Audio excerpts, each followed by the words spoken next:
Give me 100k to 1 million Ugandan shillings today. I promise you, I will not rush to invest it. Because most people don't lose money from bad investments. They lose money because they were not financially ready. Let me show you exactly what I would do.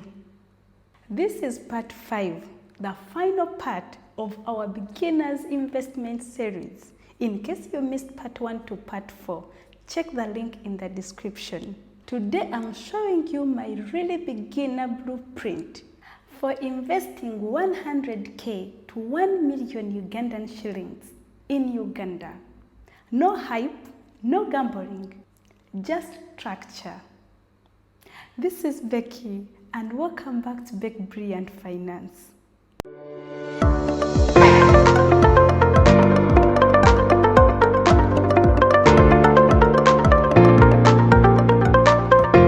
Before I invest even if 1 shilling, I would audit my life. And most beginners skip this, and that's why they panic.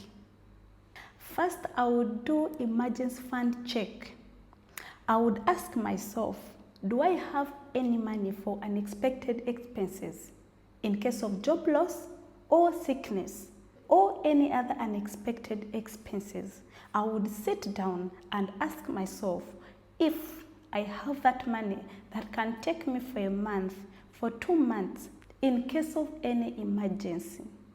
Because you cannot invest peacefully when one emergency can wipe you away. You cannot. Remember, stability comes before growth. 2, I would check if I have money set aside for rent, utilities, school fees, travels, and big planned expenses. If I don't have, I would fix that first. 3, I would check if I have any debt. So I would check if that debt has higher interest rate or not. In case the interest rate is very high, I would first deal with that.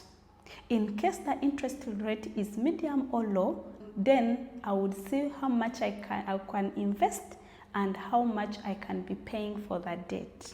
4, I would know my goal. Am I saving for short-term goal, short-term needs?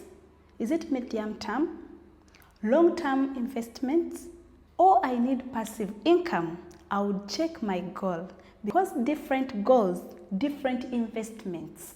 5, I would know my risk level first. If the money drops, can I sleep very well if the money drops temporarily? If the answer is no, then I'm not ready for higher risk. It means I'm not going to invest in higher risk investments. If the answer is yes, then I know where I can invest. 6, I would ask myself, am I a saver? Do I have some savings? If you're a bad saver, then you can't be a good investor. So if I only have 100k, 500k, 1 million shillings, and 0 savings, the next step is I have to sprint it. So it means that's the only money I have. No savings, no any money for the next expenses. I have no any other money. That's the only 1k I have, 500k I have. So the next is I sprint it. If it is 100, I get 50k to emergency fund and 50k to the expenses. Then I invest later. So on this stage, it means I've audited my life. And in case I found out that the 100k is what I have only, then it means I'm going to invest later. That 500k or 1 million. But in case I found out that I already have emergency fund and I have money for expenses, maybe rent, and the money that can take me for 1 month, 2 months ahead of me, then that's when I can think of investing. So if it's the only money I have, I don't have thinking fund, I don't have emergency fund, no any other savings, it stops there. I don't go ahead to invest. Now, let's assume Now next stage, remember I've assumed that my emergency fund is ticked. Thinking fund is ticked. I have a budget and I know the goal. I know I'm going to invest for short term, medium term, or long term. And I've already evaluated myself and audited myself. I know my risk level. Now the next step is how I would invest 100K to 1 million Ugandan shillings. I would get 50% of my money to money market funds. This is because I would know that my money is a bit safer and it is earning daily interest. And also, in case I need my money, I would easily get my money back in 2 to 3 working days. So it means liquidity is not a problem and my money is earning daily interest, which is higher, the interest higher than savings account. If I'm still confused about investments, I would only stop here on money market fund. I would, instead of putting 50% of 100K, 500K, of 1 million Ugandan shilling, I would stop on money market fund in case I'm confused. Then I keep on learning. So it means as my money is just kept in money market fund, it is earning daily interest as I'm learning other investment options. Your money should never be idle somewhere. Your money should never be somewhere where you're not getting anything, just idle. When you leave your money idle somewhere, you will get someone who will need that money and paying back will be a problem. So instead of just leaving money idle somewhere, you can put it in money market fund first as you're learning other investment options. For me, that's how I would do it instead of leaving my money idle. So next step, in case I have little bit knowledge about other unit trust fund, I would get my 20 to 30% of my money, I put it in unit trust. This time around, I would choose bond fund or equity fund. Bond fund for stability or equity fund for growth. On this stage, it means now I'm thinking of how my money can grow. So that's why I'm thinking of maybe putting it in a bond fund or equity fund.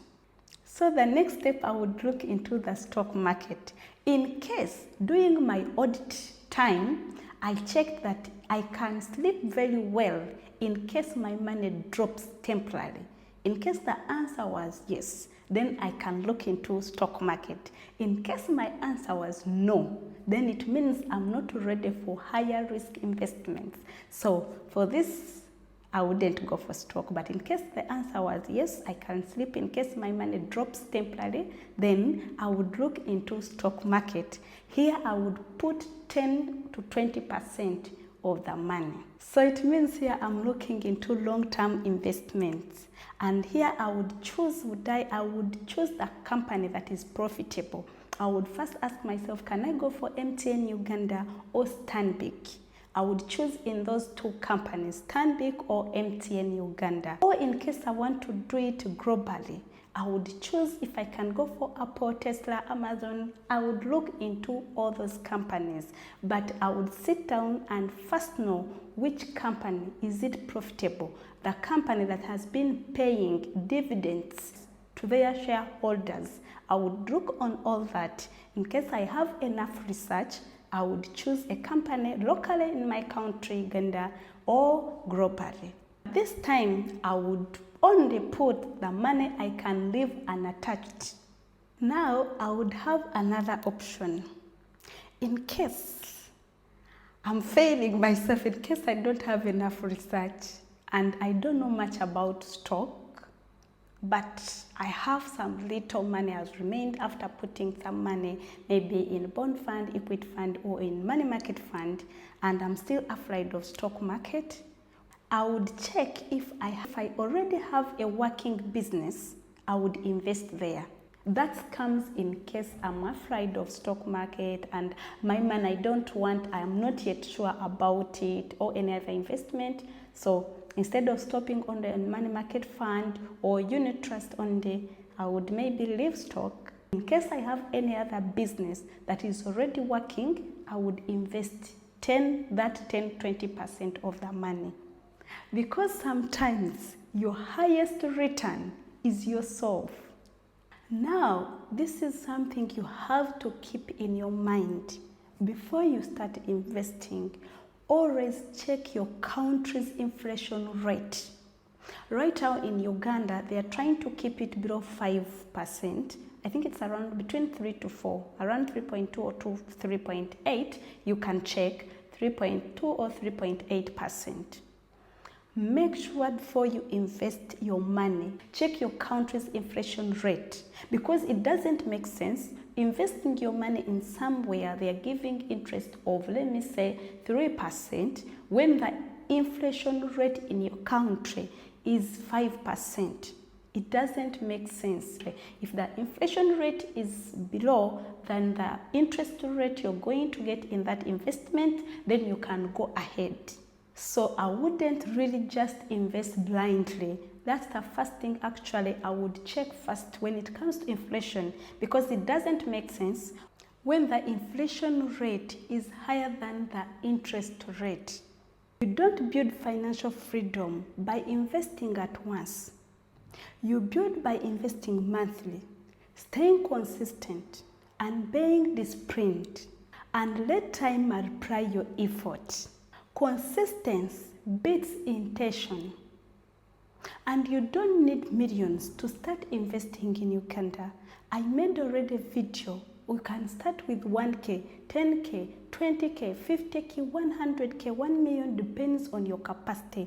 There are different investment options in Uganda, in which during our investment series, we covered most of the investment options in Uganda. Make sure you watch part 1 to part 4. Check the link in the description. Make sure you understand every investment before you put your money. Believe me, once you understand how investment works, you will see that it is easier to start investing. You don't need millions, you need structure. 100K invested properly every month for years can change your entire financial future. If this video helped you, don't forget to comment plan. And also, don't forget to share with your friends. They may need to know how they can invest the amount they have. Don't forget to subscribe so you don't miss my next video. And also, don't forget to watch part 1 to part 4, because this is how we move from survival to financial freedom. I'm Becky, and thank you for watching till the end. See you in next video. Bye-bye.